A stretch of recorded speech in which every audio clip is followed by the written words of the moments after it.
like to address and focus on the first 10 words of the recent article in the Contra Costa Times on the bond program. And I quote, "With cash running out to complete the rebuilding of schools." End of quote. As Lisa said, the district has a little less than $600 million remaining of the $1.6 billion approved by the voters, which is $53,000 per enrolled student in this district. This district, with that number, has no peer in the state of California. No other district is over $40,000 per student. Due to the limits imposed by the district assessed valuation, less than $600 million is available for new bond funding, well less than the current facilities program.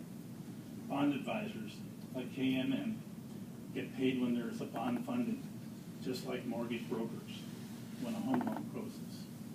They're cousins.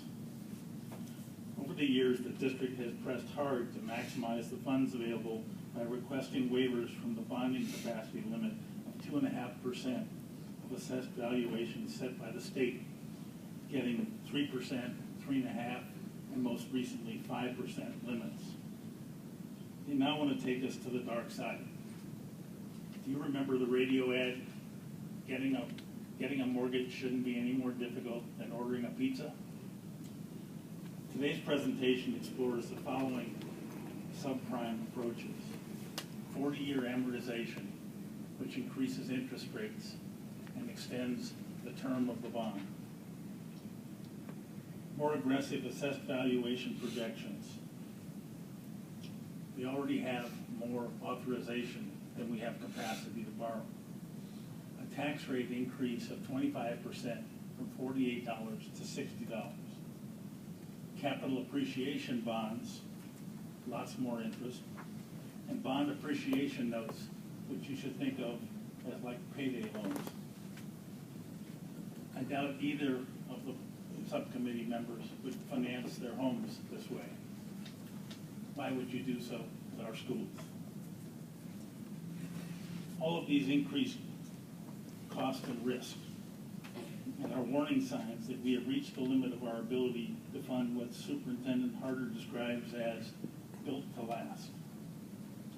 We cannot afford an Old Valley High School that is budgeted to cost $152,000 per seat in the classroom.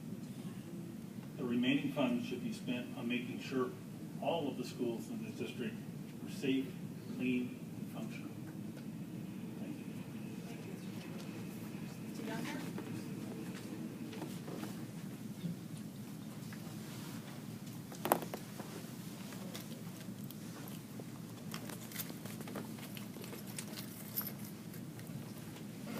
Can we turn on the lights? Thank you. Anton Young here.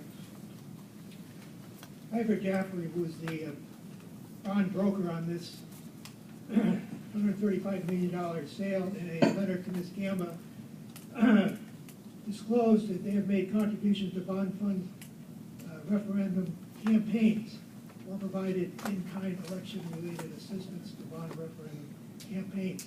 I publicly request that they disclose publicly the amount of money that they have contributed for West Contra Costa's bond campaigns.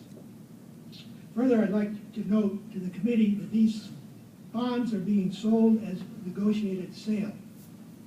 They are not competitive sale of bonds.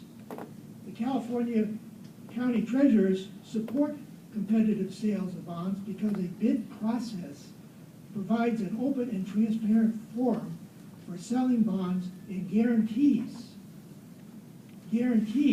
that the district will pay the lowest cost of interest.